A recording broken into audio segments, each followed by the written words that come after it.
On April 12th, people in more than 35 countries and lots of cities like Columbus, Dallas, Kansas, and many other throughout the states will participate in the first global day of action on military spending. In D.C., they are most definitely sitting this one out. In fact, after weeks of budget brinkmanship, Congress emerged this week with a tentative so-called compromise that was unable to get a single cut made to spending on the U.S. military.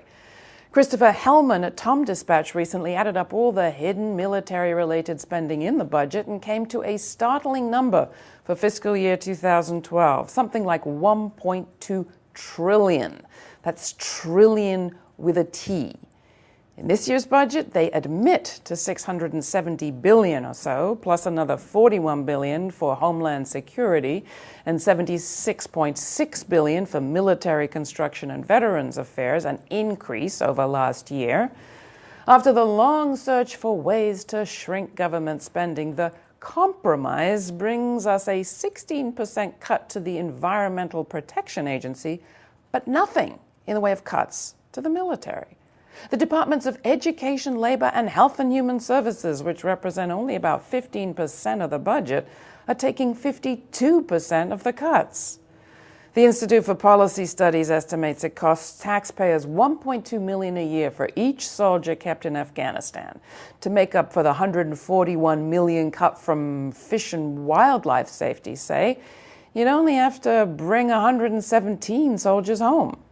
The missiles that fell on Libya on the first day of the supposed peacekeeping mission there cost the U.S. over $100 million. That was March 19th. As of yesterday, the estimated cost of the Libya operation is $608 million. Tomahawk missiles cost $1 million each.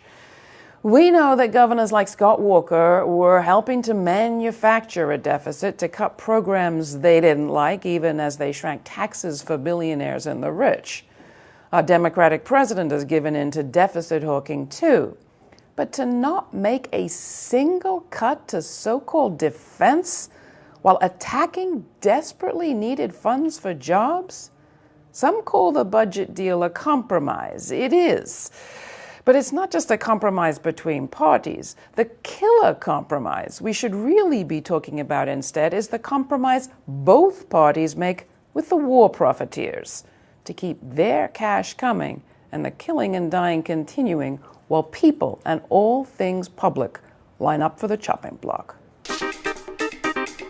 Enjoy GRITtv? Want more people to see it? Well, we are making our program available free to public television stations coast to coast.